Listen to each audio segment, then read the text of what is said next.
No, we are not feeling well, pero sasagot pa rin tayo sa katanungan ng isa nating masugid na follower. So, eto pa rin ay in connection doon sa usapin ng pamamahiya. At yung pamamahiya na yon would constitute constructive dismissal. So, eto po yung problema niya. So, pre-nomote, in-announce, pre-nases, nag-sign na ng contract, tapos update na lang daw sa system nila.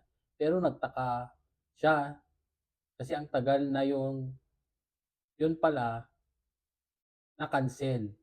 So, devastated ng maraming buwan. But she stayed. Tiniis kasi may pamilya.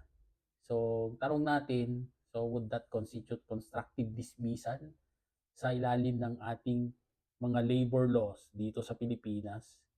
So, ang sagot po natin dyan ay we will qualify. So, maaaring pumasok sa constructive dismissal ang sitwasyong kwinento mo pero nakadepende ito sa mga detalye at ebidensya. So, ipapaliwanag lang natin ito ayon sa iyong binigay na facts at sa batas na meron tayo dito sa Pilipinas. So, unang tanong dyan is, ano ba kasi ang constructive dismissal? So, may constructive dismissal kapag hindi ka direktang tinanggal pero ang ginawa ng employer ay ginawang imposibleng ipagpatuloy ang trabaho o malubha at hindi makatarungan ang mga kondisyon. Kaya napilitan kang manatili o umalis kahit labag sa loob mo. So, sabi nga ng Korte Suprema dyan, constructive dismissal exists when continued employment becomes unreasonable, unlikely, or impossible, or when there is demotion in rank, diminution in pay, or clear discrimination. So, tingnan natin yung inyong sitwasyon.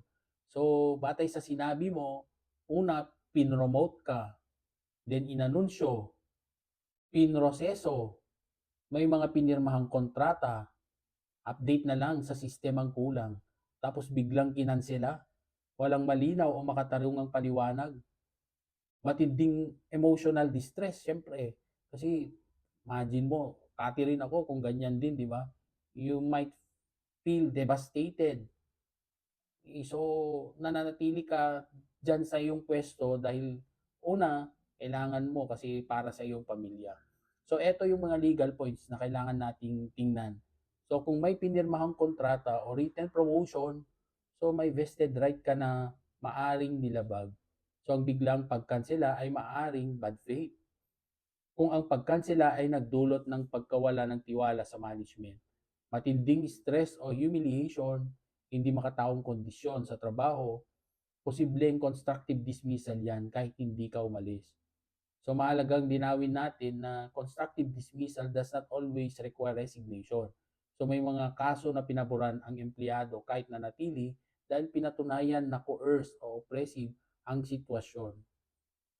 Pero may limitasyon din. So hindi automatikong constructive dismissal yan kung simpleng management prerogative lang o walang kontrata or walang final approval.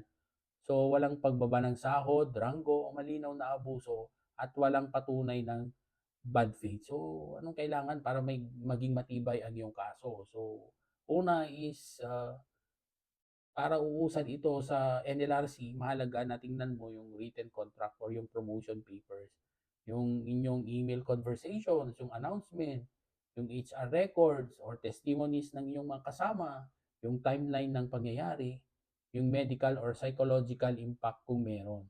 So, ulitin natin sa direktang sagot sa tanong mo. So, kung may constructive dismissal ba sa iyong sitwasyon. So, oo, posibleng may turing na constructive dismissal ang sitwasyon mo kung mapapatunayan na final at binding na ang promotion or meron na kayong kontrata at ang biglang pagkansela ay unjust, arbitrary at nakakasira sa dignidad at kondisyon ng trabaho mo. So, we hope maliwanag po yan sa inyo. So, Attorney Kid Castro po, panatag ang loob ng taong may alam. Hanggang sa muli.